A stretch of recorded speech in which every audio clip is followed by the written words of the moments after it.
नमस्कार दोस्तों, मैं रामू कुमार यादव एजुकेशन क्लासेस रामू में आपका स्वागत करता हूं।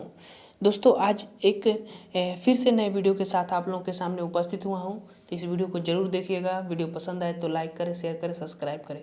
अगर आप रीट की एग्जाम की तैयारी करते हैं तो ये वीडियो आप लोगों के लिए बहुत ही महत्वपूर्ण होगा, क्योंकि एक एक प्रश्न के हिसाब से उस प्रश्न की व्याख्या और ऑप्शन की व्याख्या करते हुए इस वीडियो में एक्सप्लेन किया जा रहा है। तो आप इस वीडियो को देखिएगा।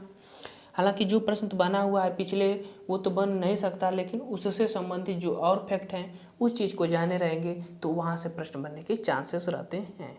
तो चलिए अब हम अपने सीधे प्रश्न पर बात करते हैं। देखिए, इस प्रश्न में कह रहा है कि हवा में सर्वाधिक मात्रा में कौन सी गैस पाई जाती है।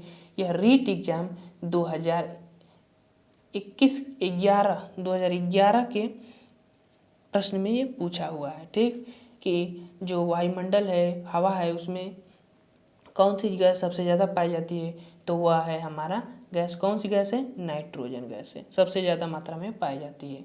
ठीक, अब इसका भी मैं आगे व्याख्या करूँगा और ऑक्सीजन की भी व्याख्या करूँगा, कार्बन डाइऑक्साइड का भी। तो चलते हैं अगला प्रश्न भी देख लेते हैं, उसके हिसाब से बातें करते हैं। ठीक, अगला प्रश्न कह रहा है हमारा, इन दोनों प्रश्नों को एक साथ व्याख्या करेंगे। ठीक, इस प्रश्न में कह रहा है कि निम्नलिखित में से कौन सा कथन वायु से संबंध में सही नहीं, वायु के संबंध में सही नहीं है। तो देखिए, पहला ऑप्शन है कि वायुयान उड़ते हैं, इसमें ये भी बात सही है। वायु में बाहर होता है, ये भी सही है। वायु स्थान घेरता है, ये भी सही है। लेकिन वायु में रंग होता है, यहाँ ऑप्शन कह रहा है कि नहीं है। ये देखिए नहीं है, नहीं ही को आप टिक कर लीजिएगा। तो यहाँ जो है नहीं होगा, मतलब कि वायु में रंग होता है, वायु में रंग होता है। कोई आप लोग वायु में रंग देखे हैं तो ये ऑप्शन हमारा सही हो जाएगा। ठीक, और बाकी ये ऑप्शन वायु के संबंध में सही कहे गए हैं, ये ऑप्शन गलत कहा गया है। ठीक, अब आगे चलते हैं, इन सब की व्याख्या कर देते हैं आगे चलकर। चलिए आगे है,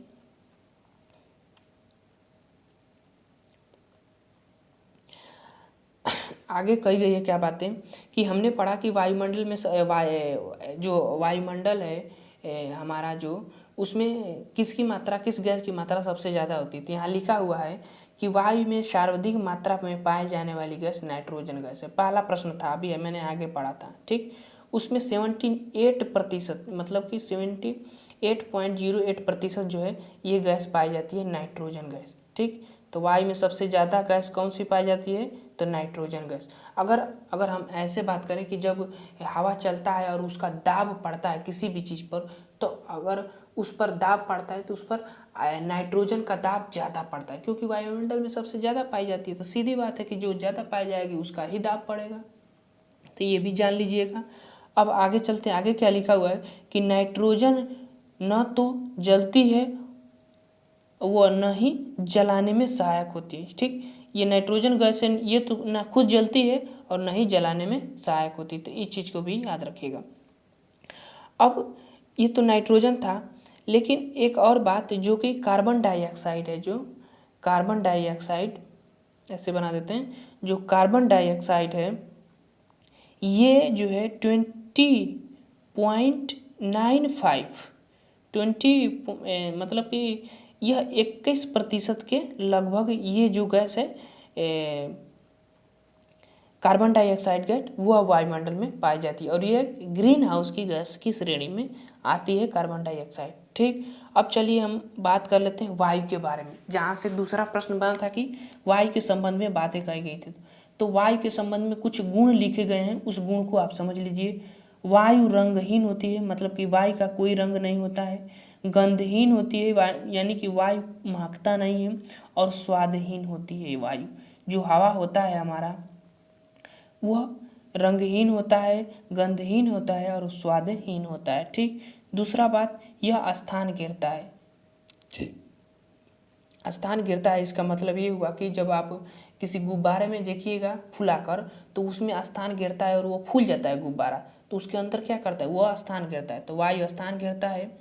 वायु दाब डालता है, मतलब ये तीसरा लिखा हुआ कि वायु में भार भी होता है।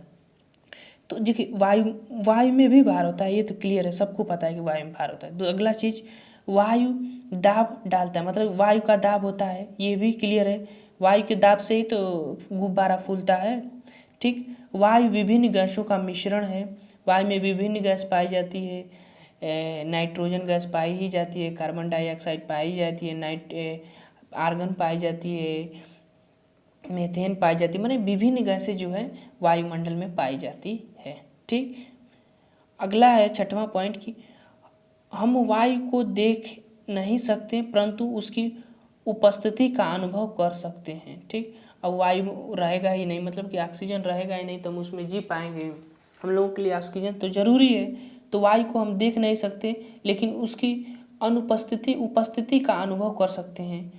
उपस्थिति का अनुभव कर सकते हैं मतलब ये हुआ कि अगर हवा चल रहा है तो हमें थोड़ा सा भी हवा टच होगा हमारे शरीर को तो हमको पता चल जाता है कि हवा चल रहा है, तो उसकी उपस्थिति का हम अनुभव कर सकते हैं अपने इंद्रियों के द्वारा। ठीक, तो ये था जो 2 प्रश्न मैंने दिखाया, उससे संबंधित कुछ फैक्ट्स थे, इस चीज़ को आप लोगों को बताया। तो आप इस वीडियो को ज़रूर देखिएगा, ये आप लोगों के लिए बहुत ही महत्वपूर्ण वीडियो है। अगर आप रीट की एग्ज़ाम की तैयारी करते हैं तो हमारे चैनल को सब्सक्राइब भी कर लीजिएगा। पर्यावरण से संबंधित ऐसे ही वीडियो मैं लाता रहता हूँ। ठीक, तो चलिए दोस्त, अब हम वीडियो को समाप्त करता हूँ। वीडियो कैसा लगा कमेंट करें, बताएं, और आपका विचार क्या हो, किस पर वीडियो बनाया जाए ये भी बातें बताएं।